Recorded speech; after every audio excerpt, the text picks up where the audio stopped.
good to be with all the leaders who are here, including Representative Susie Lee, who is here. Stephen Horsford, Dina Titus, the great General Ford, Senator Catherine Cortez Masto,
and please have a seat if you're able.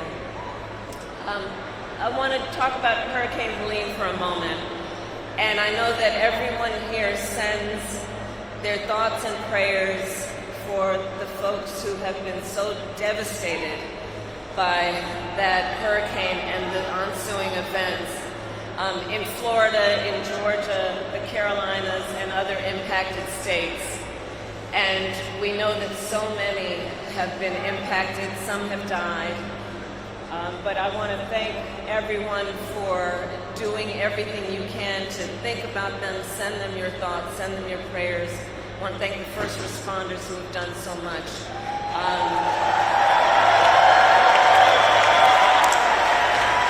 And we will stand with these communities for as long as it takes to make sure that they are able to recover and rebuild. Earlier today, I received an operational briefing from FEMA Director Criswell. More than 3,300 federal personnel have been mobilized. We are deploying food, water, and generators and working to restore water and power.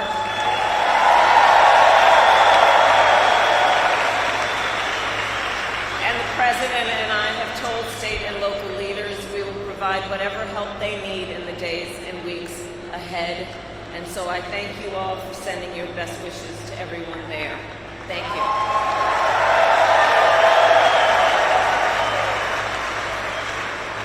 So, Las Vegas, we have 37 days until the election. 37 days. And we know this will be a tight race until the very end. And let's level set. We are the underdog. We are the underdog, and we have some hard work ahead. But here's the thing. We like hard work. Hard work is good work. Hard work is good work. And with your help, we will win in November.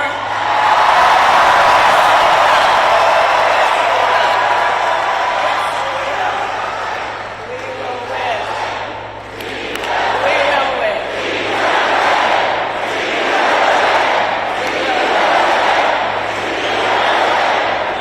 And here's why. And here's why. And here's why. Because we here know that this election is about two very different visions for our nation. And the contrast, I think, was quite clear in our debate. Did you all see the debate?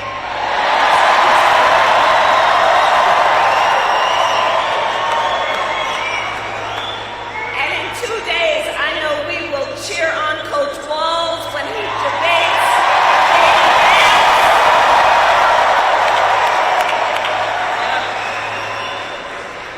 But listen, also, their debate should not be the last word. I'm trying to debate Donald Trump again, and I think he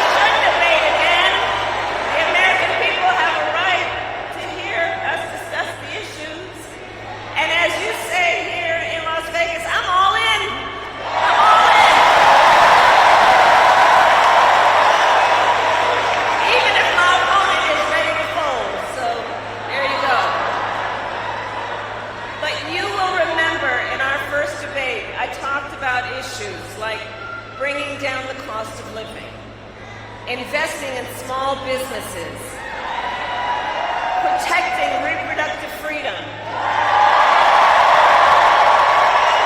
and keeping our nation secure.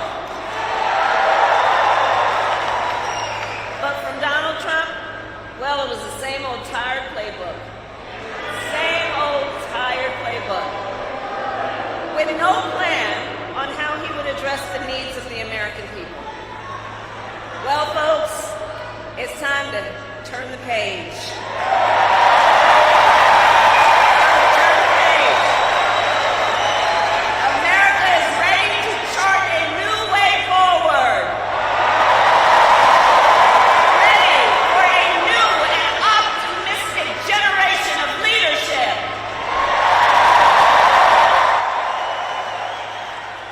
Which is why Democrats, Republicans, and independents are supporting our campaign. Because we know we need a president who works for all the American people.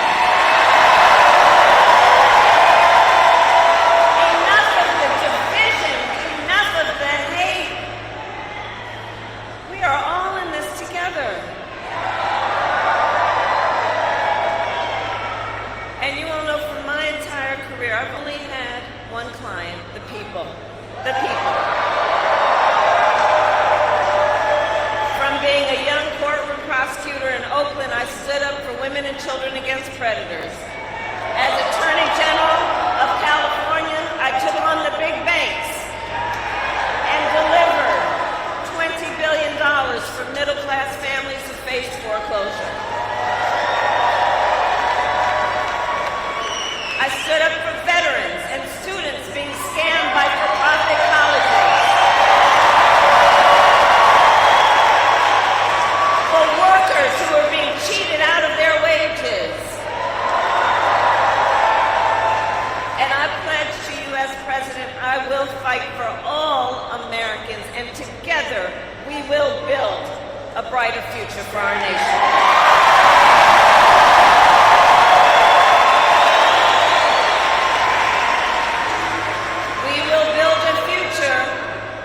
That includes thinking about our economy in a way that it is about lifting everyone up.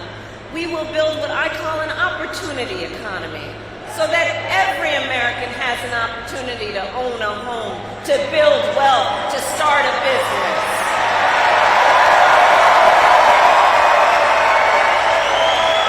And let me tell you, I love our small businesses, of which I've met so many right here in Vegas.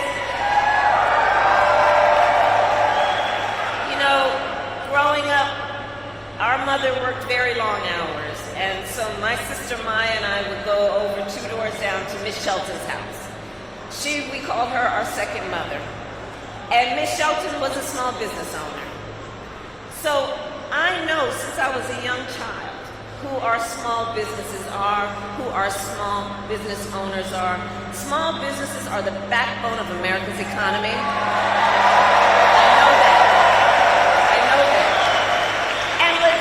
Small business owners are the fastest growing segment of our economy.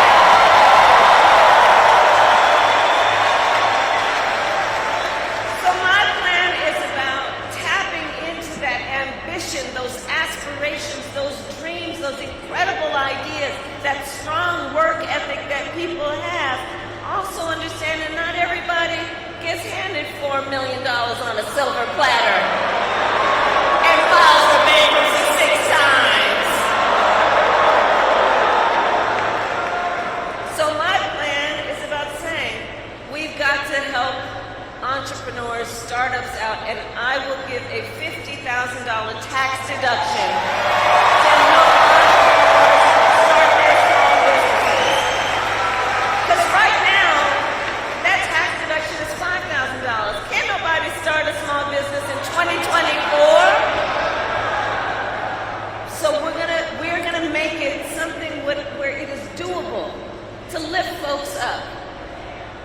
We also need to build more housing in America.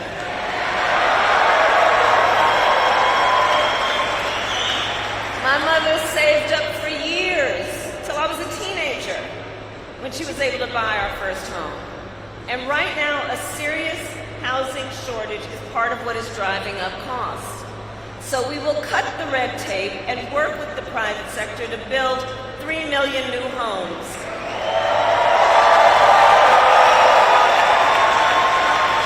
And provide first-time home buyers with $25,000 down payment assistance.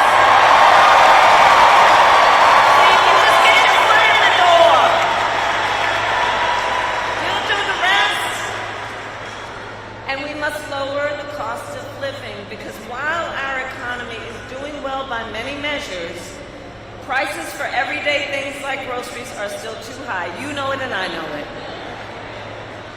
So I have a plan that includes lowering costs on everything from healthcare to groceries, including I will take on the corporate price gouging that we know has resulted in jacking prices up, often around tragedies and emergencies. We will give a tax cut to 100 million more Americans, including $6,000 during the first year of a child's life, knowing that the vast majority of our young parents have a natural desire to parent their children well, but not always the resources to do it.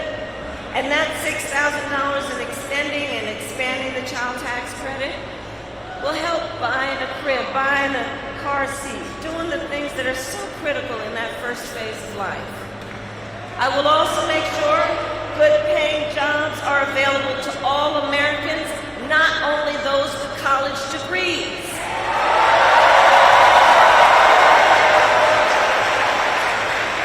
Because we need to recognize the value of additional paths, such as apprenticeships and technical programs.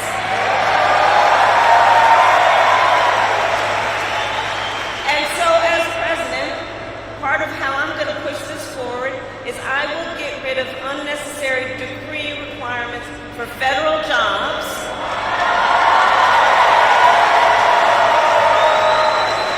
understanding that having a college degree is not the only measure of the skills and experience of a worker.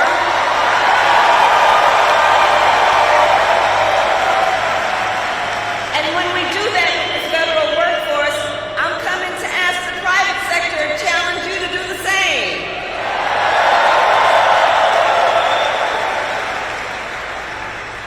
So all of this is to say, I will always put the middle class and working families first. I come from the middle class, and I will never forget where I come from.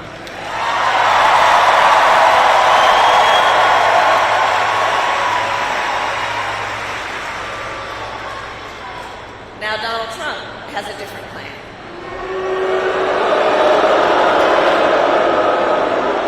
Just Google Project 2025.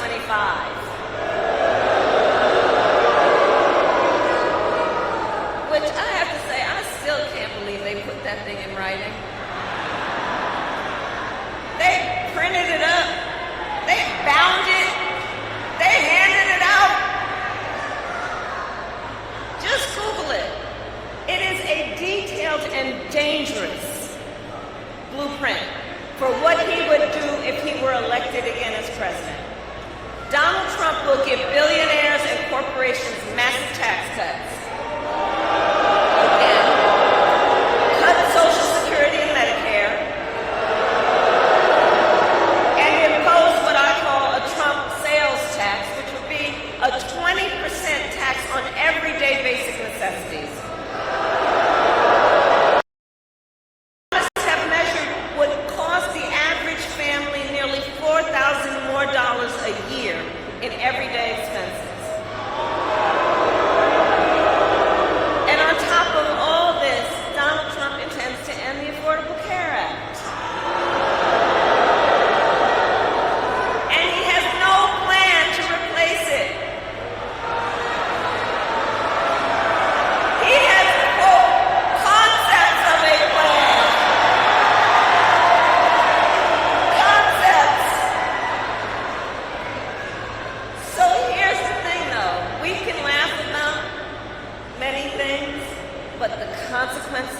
are quite serious.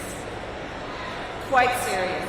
Because think about it. He's going to threaten health coverage and health insurance for 45 million people in our country based on a concept? And take us back to when insurance companies could deny people with pre-existing conditions? You remember what that was like? Well, we are not going back.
Government telling her what to do with her body.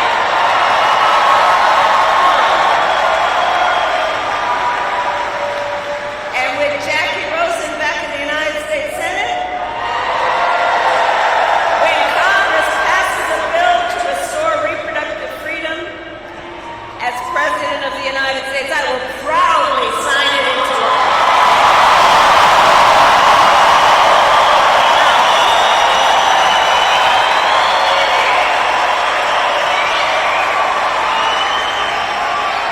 And Nevada, you know, I'm traveling all over our country, across our nation, we are witnessing a full-on assault on other hard-fought, hard-won freedoms and rights, like the freedom to vote, the freedom to join a union, the freedom to breathe clean air and drink clean water, the freedom to love who you love openly and with pride, and the freedom to be safe from gun violence, which after 1 October, Nevada proved that smart gun safety laws are just common sense.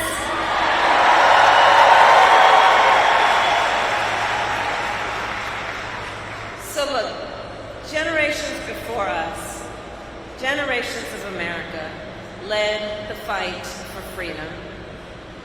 And the baton, well, it's now in our hands. It's now in our hands. And it all comes down to this. We are here together. You came out on a Sunday evening. We are here together because we know what is at stake. And we are here together because we love our country. We love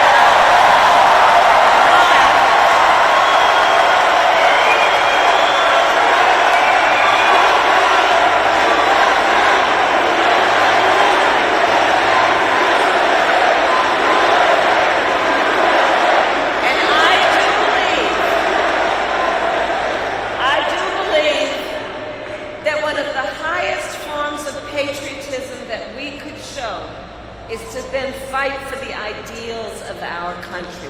That's what this is about. It is a fight to realize the promise of America.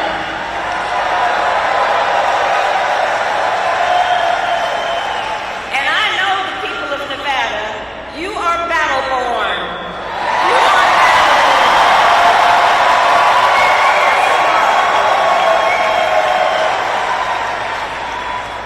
and we are all ready for the work ahead. 37 days. 37 days. And here in Nevada, every voter will receive a ballot in the mail. And in-person early voting starts October 19th. So now is the time to make your plan for how you are going to vote. Okay?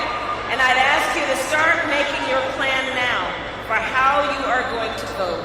And if you choose to vote by mail, do not wait. Fill out your ballot, sign it, and send it back right away. Okay? And tell your neighbors.